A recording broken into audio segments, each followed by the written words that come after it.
The silence in the house became louder than any argument they had ever had, filling every corner of their home with tension and uncertainty. For the first time in years, there was no money on the table, no alerts, no client calls, no emergency savings, nothing. One evening, Favor sat quietly staring at her laptop. The project cancellation email was still open. Her eyes were swollen from crying, but the moment she heard footsteps approaching, she quickly wiped away her tears. "Have you eaten?" he asked softly. Favor looked at him for a moment and laughed bitterly. "With what money?" The words hit him harder than a slap. For years, he had watched her carry everything. Somehow, he had convinced himself that things would always work out, that she would always find a way, that she would never break. But now, sitting before him, she looked exhausted, not just physically, emotionally, spiritually, but completely drained. That night, neither of them slept. The weight of their worries filled the room, and silence was the only thing they shared.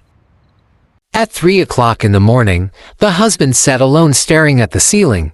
For the first time in years, guilt refused to let him rest. Memories flooded his mind.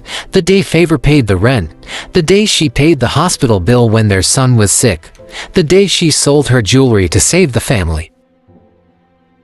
He remembered the countless times she reassured him, "Don't worry, I'll handle it," whether it was rent, school fees, medical bills, or family emergencies. She always stepped forward, and every single time he had let her carry it alone.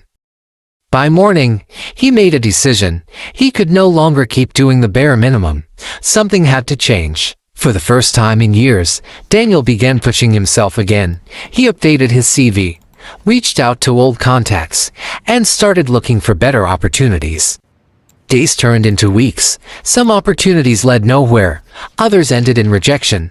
But this time, he kept trying. The little food left in the house slowly disappeared. The landlord began calling school authorities, sent reminders, and the pressure became unbearable.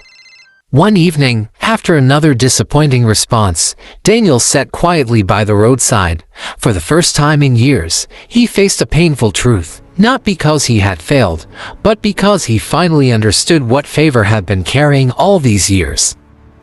While Daniel was trying to do better and take responsibility, Favor was quietly fighting a battle of her own. Every day brought new challenges she had to face alone. Without telling anyone, she began selling some of her furniture and equipment just to keep food on the table.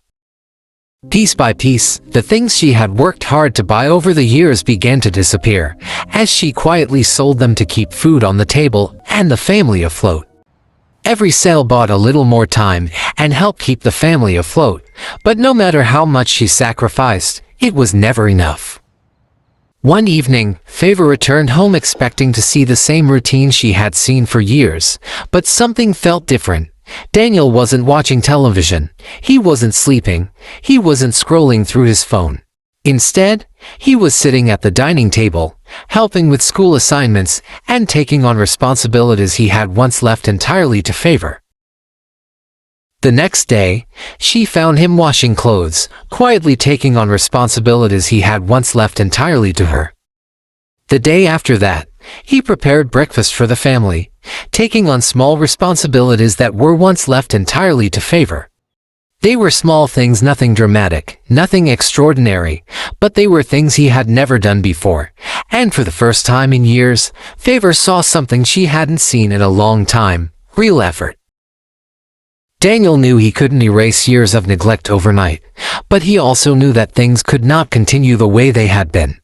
So he kept pushing, making calls, reaching out to old contacts, exploring new opportunities, and sending application after application. Some led nowhere, while others ended in disappointment.